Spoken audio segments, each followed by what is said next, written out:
Hey, what's up? I am super excited to bring you my main man, Blair, with a brand new build, with a brand new Blair buff round 2.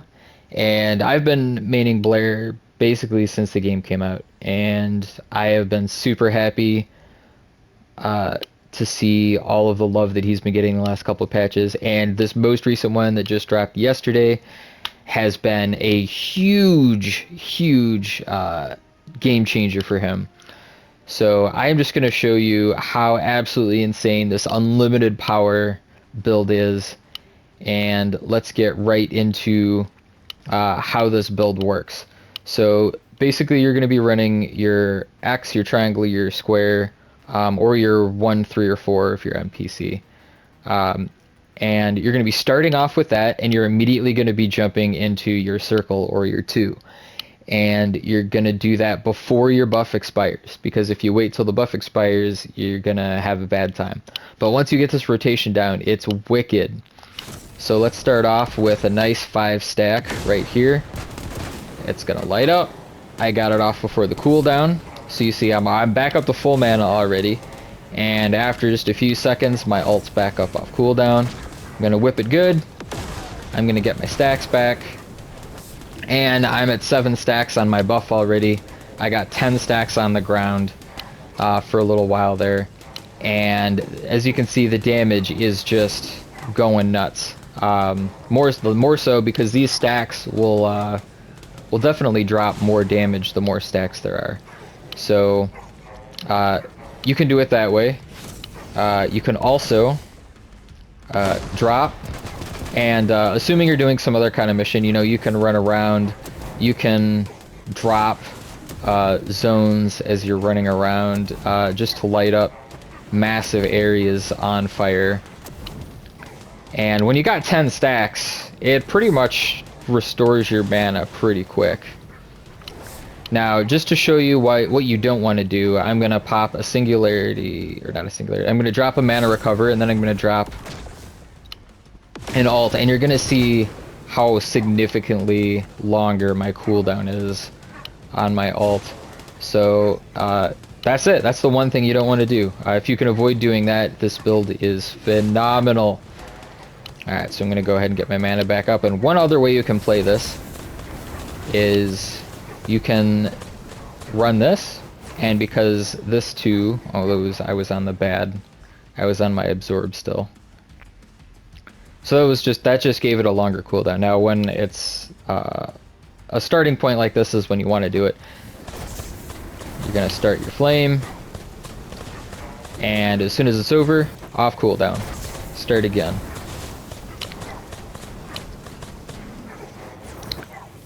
And you can do this as long as you can either keep picking up cubes, or if you just want to throw one every once in a while in between ults. I believe if you go ult, absorb, and then your skill, what the heck is it called? Your burn taste. Yeah, it's deadly cuisine, extinguish before it's off cooldown. Burn taste, and then by the time that's over, you should have deadly cuisine back up off cooldown, and you can just run those 3 skills back to back to back if you want. And I mean, heck, let's do it right now. You can see how great this is.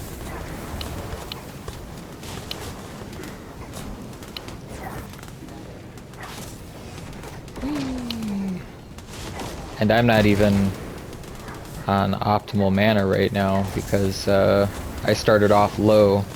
But yeah, it's just nuts. So let's get right into my weapon of choice. I have Greg's. It's great. It does fire damage. It also sets everything around it on fire. You can run fire conductor on it. I don't have it on right now just because I prefer spray and pray. That's personal preference. If you don't like spray and pray, run fire conductor. It's fantastic.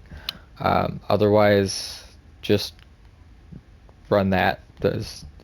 Pause it, copy paste it. Fantastic build, does 350,000 damage.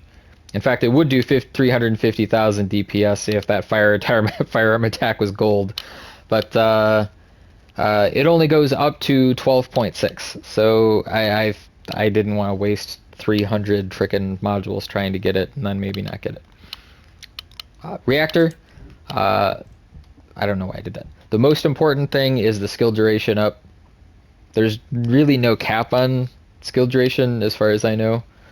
The other one, it doesn't really matter that much. You could run skill critical hit damage, which would end up getting your skill critical hit to around 85 to 90%, I think. That would be completely optimal, but I'm happy with this for now. The most important thing is the skill duration. And the external components, use your brain. Skill duration's okay. You could do fire damage. You could do max shield and HP recovery. It's not a huge deal. I do recommend having some good HP stacks on here, though. You'll notice I have a lot of HP. And that gets into my 16k max HP here I have almost, which is pretty standard for running end game content. I'm not running. This is not a void boss build.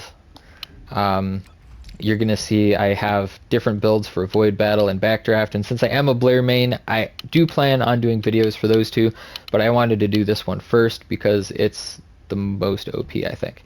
So starting off, Classic Chef is the most OP. That tooltip is totally wrong. Ignore it. Just trust what I say about all these things. First off, as you've seen, you can get up to 7 stacks of this, which is correctly displayed here. So that's 35% skill critical hit rate increase, which is up from the normal 5 you can get without Classic Chef. But the biggest reason we run Classic Chef is because that boosts us up to 5 fireballs coming out from our main blast. And you can see that when you throw it up in the air like that, they cover a pretty decent area. Actually, that spread was kind of bad. They all seem to come towards me. But they cover a pretty bigger area, because before, when it was just 3, you'd maybe get a little bit, but this is usually pretty well spread out there. So that's the biggest thing right there. That just jumps us up all the way to 5, which gives us back 40% of our MP right off the bat. That's how we can get our infinite power combo going there. Maximum stacks from this is still only 3, but I believe that it's increased to 5 from this. But it also stacks twice with Deadly Cuisine here. So you'll see I get, let's see here, we get bam, we get 5 on the ground. Now I could be dropping regular zones here too, but I just want to show you that you immediately, bam, up to 10. So while I believe you can still only get 3 from this, I haven't done enough testing to know if the cap on that is at 5 or if you can go all the way to 10 from there. You just can't get your cooldown back fast enough with that. So you want to try to rely mostly on your Deadly Cuisine to get the majority of your stacks. It takes a little bit of practice to get your spread from there, and like how high you want to throw it and how low you want to throw it and all that fun stuff, but that doesn't take much practice. But I definitely still do use Blaze Up a lot when I'm trying to cover areas that I maybe didn't get covered from the RNG and Deadly Cuisine. But those are going to be your main 2 skills right there, and then of course Extinguish whenever your buff is up and you want to get some mana back. Every once in a while I'll use Burnt Taste. Typically I use it very quickly, very briefly, and I'll have to, because the duration is so long, I'll have to cancel it manually. But I'll use it to destroy boss orbs.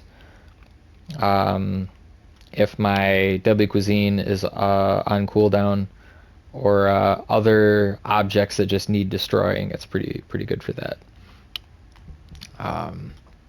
The reason we don't use an incendiary bomb is because it has a hidden debuff on it that I'm surprised I noticed. It reduces the area of effect of all your blaze ups on both skills by 33%, which is massive because that's radius. So you're losing about 75% of your area, your total area covered, by equipping that. And the range isn't even that long on the throw. So I'm very disappointed that that works like that. And of course, Truly Deadly Cuisine isn't going to be nearly as strong as a lot of your other character alts, like Kyle 40 million damage alts, or Sharon 40 million damage snipes, and all that fun stuff. You're not getting anywhere near that with this skill. So I honestly wouldn't bother. You're going to get more damage out of spamming the skill and getting more stacks with Classic Chef. And Backdraft is a totally different build. That's probably going to be the next one I do, my next build video. So like and subscribe if you want to get notified of that coming out. Let's get into the rest of the build here. So I run NP conversion because we need as much skill cooldown as we can get out of our control mod. And the MP reduction does almost nothing to us because we regenerate our MP so fast. So hands down, the best control mod for this build. HP good, that's it, next mod. Focus on fire and focus on dimension. 99% of what we need here is from the cooldown. So if you don't have all your chips installed, what the crap are they called? Crystallization catalysts. If you don't have all those in like I do, you can run these at level 1 because the skill cooldown is still 6.1 per mod on these. And they only take up, I think, 6 when they're at their base. So just chuck those on there.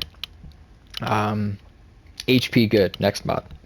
I'm kidding. Also, the skill duration is great.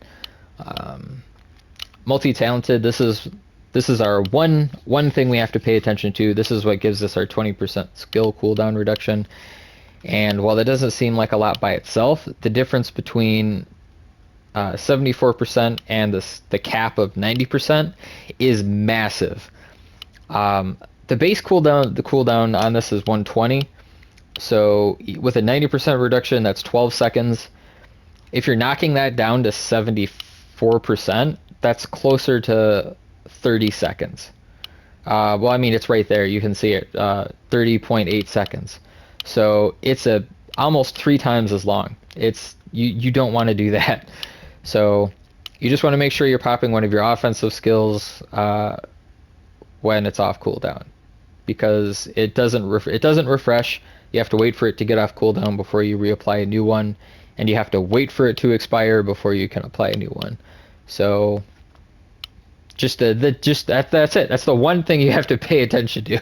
That's it. Other than that, just button mash. It's not hard. And if you're picking up cubes, you don't even got to do that.